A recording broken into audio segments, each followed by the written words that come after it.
Hello बच्चों, कैसे हैं आप लोग। चलिए फिर शुरू करते हैं। एक नया टॉपिक है। नया टॉपिक क्या है, इसमें इसके थ्रू सेंटर ऑफ मास की प्रॉब्लम है जिसका मैं कैलकुलेशन दिखाने जा रहा हूँ। Calculation of centre of mass of hollow hemisphere. तो इसको कैसे कैलकुलेट करते हैं हेमिस्फीयर के केस में, हॉलो हेमिस्फीयर है या इसका अगला पार्ट में जो बना होगा सॉलिड हेमिस्फीयर के सेंटर ऑफ मास को कैलकुलेट करने के लिए जो मैथमेटिक्स यूज होती है वो मेरा एम है आपको सिखाना, क्योंकि कुछ कॉमन टाइप की मैथमेटिक्स जो बहुत चैप्टर में यूज होती है। तो इसके पहले मैंने आपको बहुत से ऐसे वीडियो डाले हैं इसमें रिंग का कैलकुलेशन दिखाया है। इसके पहले वाले वीडियो मैंने आपको सेमी सर्कुलर डिस्क का कैलकुलेशन दिखाया है। तो अभी हम कैलकुलेट करने जा रहे हैं centre of mass of hollow hemisphere यानी हेमिस्फीयर का सेल का। तो देखिए इसको कैसे, इसका एलिमेंट कैसे विजुलाइज करते हैं, लिमिट कैसे लेते हैं, डीएम कैसे निकालते हैं। कॉमन से मैथमेटिक्स बहुत जगह यूज होती है, तो प्लीज माइंड इट, इसको ध्यान रखिए। मैथमेटिक्स सीखिए कैसे की जा सकती है, तो फिजिक्स है और ये कई जगह यूज होती है, तो कॉमन सी मैथमेटिक्स है, तो मैं आज उस पर फोकस कर रहा हूं। चलिए देखते हैं। लेट अस सपोज हमारे पास ये एक हेमिस्फीयर है। आप सोचिए ये इसका सेंटर पॉइंट O है, हेमिस्फीयर का सेल है, सेंटर पॉइंट O है, ठीक है। अब आप देखेंगे यहां पर ये इसका डायमीटर है, इसका मास m मान लीजिए और रेडियस r मान लीजिए।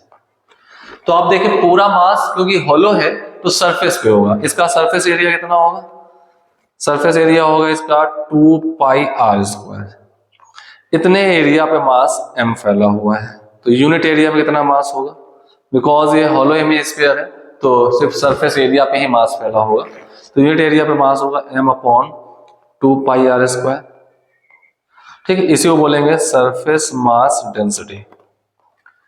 यही सरफेस मास डेंसिटी होगी। इसको करने के कई तरीके हैं, ठीक है। तो जिनमें से मैं एक तरीका दिखाया जा रहा हूं, आप सोचिए, विजुलाइज करिए। आपके पास एक कंप्लीट स्फीयर होता है, स्फीयर का सेल होता है, आप उसको ऐसे ऐसे कट कर दीजिए, स्लाइसेस कट कर दीजिए, तो आप देखेंगे ढेर सारे आपके पास रिंग बनेंगे। तो ऐसे ही मैं इसको यहाँ पे कहीं कट करने जा रहा हूं और इसका एक रिंग लेता हूं, इसका एलिमेंट एक रिंग लिया जाएगा। और कैसे लेता हूं जरा ध्यान देखिएगा। तो ये हमारे पास एक रेफरेंस लाइन है, इसको आप ओरिजिन मान लीजिए, और ये वाई एक्सिस है। सपोज कोऑर्डिनेट हमें मानने ही पड़ेंगे, वाई एक्सिस है। अब इस रेफरेंस लाइन से यहां कहीं थीटा एंगल पे एक हमने एंगल थीटा ले लिया, इसकी रेडियस r है। थीटा पे एक डी थीटा और लीजिए इस टाइप से, this one is D theta. अब इतना जो पार्ट आया इसको पूरा ऐसे थीटा पे मैं एक पेन और लेता हूं, ऐसे थीटा पे डी थीटा। आप सोचे सेंटर पे ये दोनों पॉइंट है इसके, यहाँ पे थीटा पे डी थीटा, और यहां से ऐसे लेकर मैंने इसको राउंड 360 घुमा दिया। तो कुल मिला करके ऐसे यहाँ पर 360 घुमाया तो कुछ इस टाइप से आपके पास ऐसा आ जाएगा, this one and this one, ये एक स्ट्रिप आ जाएगी। इसको मैंने 3D डायग्राम दिखाया, अगर मैं 2D दिखाऊं तो 2D में आप इसको ऐसा विजुलाइज कर सकते हैं। ये हेमिस्फीयर था, ऐसे ऐसे मैंने ढेर सारे पीसेस कट कर दिए, तो आप देखेंगे ये सब अपने आप में एक रिंग होंगे। विजुलाइज करिए इस स्फीयर सेल को ऐसे में कट करता जा रहा है, सलाद काटा है जैसे, तो उसमें सॉलिड चीजें होती हैं, ठीक है। तो ऐसे हॉलो स्फीयर को आप ऐसे से कट करिए तो ढेर सारे रिंग बनेंगे। सबसे छोटा रिंग यहाँ ऊपर होगा, सबसे बड़ा रिंग यहाँ पर होगा, ये वाला सबसे बड़ी रेडियस का, सबसे छोटी रेडियस रिंग ऊपर होगा। तो ऐसे ढेर सारे रिंग, उन्हीं में से कोई एक रिंग हमने यहाँ पे सिलेक्ट कर रखा है, किसी उसकी लोकेशन थीटा दिखाई, जैसे मान लीजिए ये रिंग मैंने सिलेक्ट कर रखा है ये। अब ये 3D है, तो 3D में ये आगे से भी होगा और ये पीछे से भी घूमते हुए पूरा एक रिंग तैयार हो गया होगा, ठीक है। तो यहाँ पे ये आपने रिंग ले लिया है इस टाइप से, ठीक है। अब आप देखिए इस रिंग की रेडियस क्या होगी। पहला तो काम हमारा इस रिंग की रेडियस निकालना, तो रेडियस निकालने में मैं आपको 2D व्यू से इसको दिखाता हूं इसकी रेडियस क्या होगी, ठीक है। तो जरा ध्यान देखेंगे, अगर मैं देखूं तो यहाँ पे ये इसका बैक पोर्शन कुछ ऐसे होगा और इसका सेंटर ये कहीं होगा O डैश पे। ये फ्रंट है जो सामने दिख रहा है, और जो बैक दिख रहा है उसको मैंने डॉटेड दिखाया, तो ये रिंग बना है, इसका सेंटर ये O डैश है। इसको 2D में अगर मैं आपको दिखाऊं तो ध्यान से देखिएगा, ये पॉइंट O है और आपने ये एंगल थीटा ले रखा है, तो ऐसे थीटा, तो ये आपके पास यहां पे सेंटर पॉइंट O डैश आ जाएगा। गौर करेंगे ये O है ओ से थीटा पे है, ये टी थीटा नेग्लिजिबल होता है लगभग, तो ये हो गया। और यहाँ पे जो रिंग बना उसका सेंटर ओ है। अब आपके पास पता है ये रेडियस आर है, दिस रेडियस इज आर, ठीक है। तो जरा बताओ जो रिंग बना है यहाँ पर आपके पास उसकी रेडियस कितनी होगी? तो उस रिंग की रेडियस होगी, ये आर है, ये एंगल थीटा है, तो ये भी थीटा हो जाएगा। आर का अगर बेस लें तो आर का बेस ये आपके पास आएगा, आर का थीटा एंगुलर प्रोजेक्शन जो आगे आर cos थीटा। तो दिस रेडियस ऑफ रिंग को स्मॉल आर कह दो तो कैपिटल आर cos थीटा होगी, कैपिटल आर cos थीटा। अब आप सोचिए ये आपके सामने एक रिंग बना है, इस रिंग को इस टाइप से ऐसा रिंग है, इसको ऐसे कट कर दिया जाए, कट करके इसको फैला दिया जाए, तो ये भी अपने आप में एक स्ट्रिप आएगा। तो अब अगर मैं उस रिंग को कट कर दूं, ये रिंग जो आपके सामने बना है इसको यहां से ऐसे कैंची से लेके कट कर दूं और इसको फैला दूं तो एक स्ट्रिप तैयार हो जाएगी। तो स्ट्रिप कुछ ऐसी आएगी,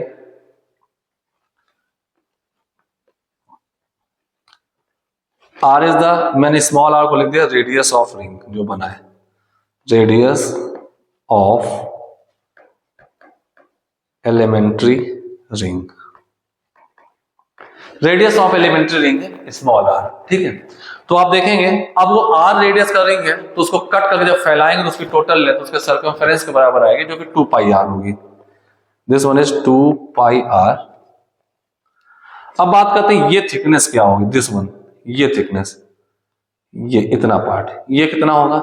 अब आप देख रहे हैं ये आर है, दिस रेडियस इज आर और ये एंगल टी थीटा, तो ये थिकनेस जो होगी आर डी थीटा, तो वो यहाँ पे दिख जाएगी आपको कैपिटल आर डी थीटा। तो यहाँ पे कुछ एंगुलर एलिमेंट है तो कैपिटल आर डी थीटा। तो ये अपने आप में ये स्ट्रिप बन चुकी है और इसको रेक्टेंगल तो इसका एक स्मॉल एरिया डी निकाल लेंगे जितने मटेरियल फैला हुआ है, 2 pi small r into r d theta.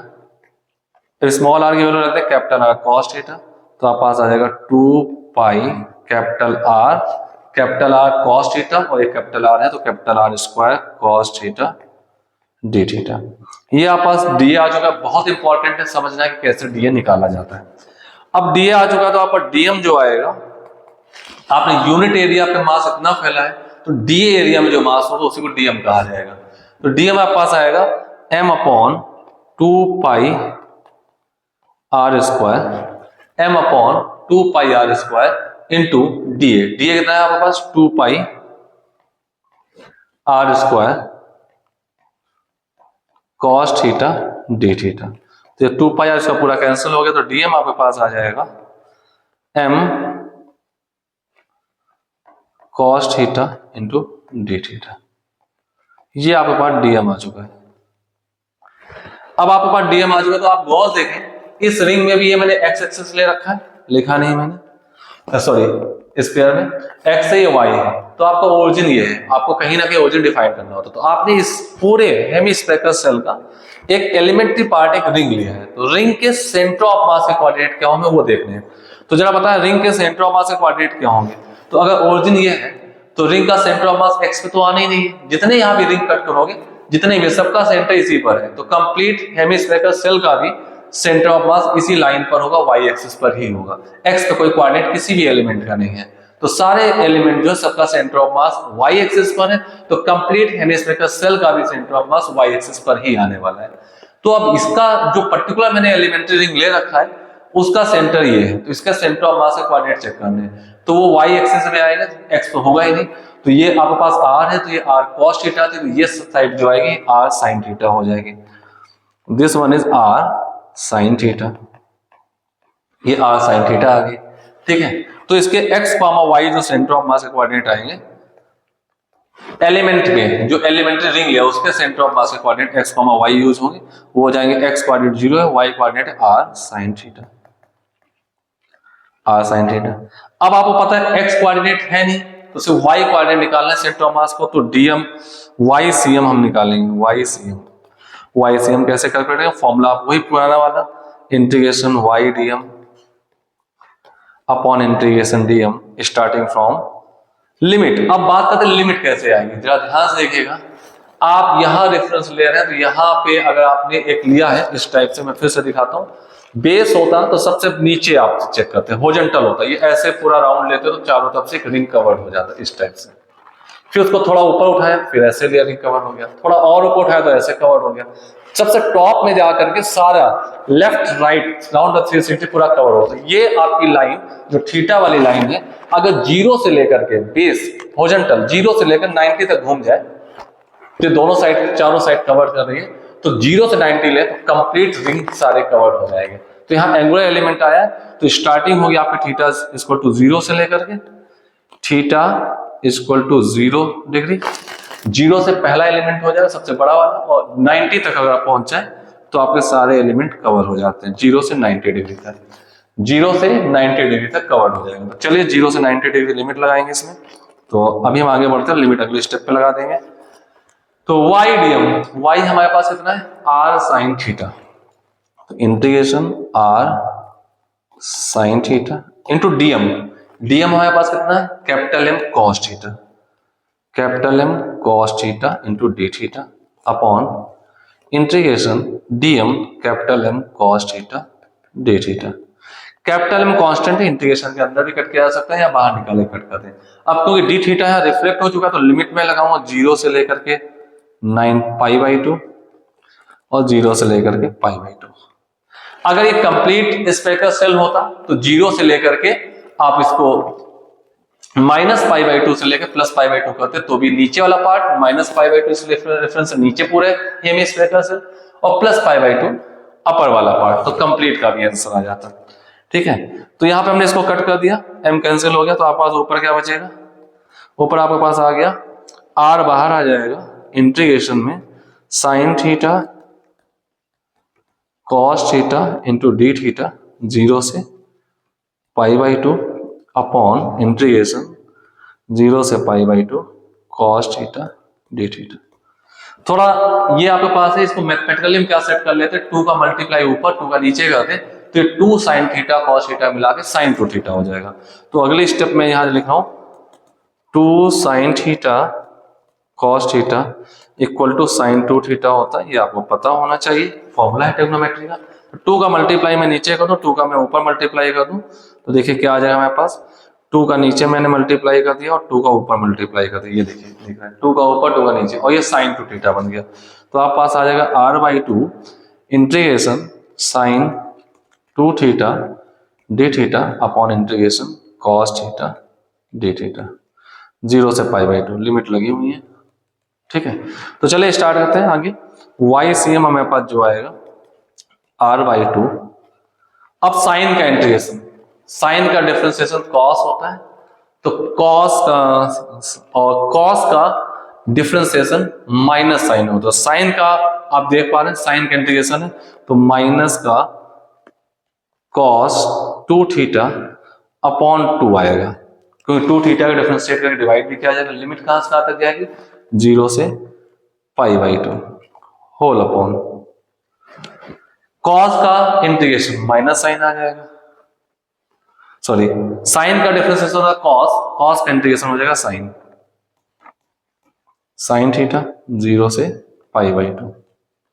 अब देखिए जरा ध्यान से, तो r/2 और एक इसका 1/2 नीचे ले लेंगे, माइनस भी ले लेंगे, तो इंटू 2 नीचे और आ गया, कॉस 2 इंटू पाई/2 माइनस कॉस 0 डिग्री को 0 रखने पर ये पूरी वैल्यू 0 हो जाएगी, अपॉन साइन पाई/2 माइनस साइन 0 डिग्री।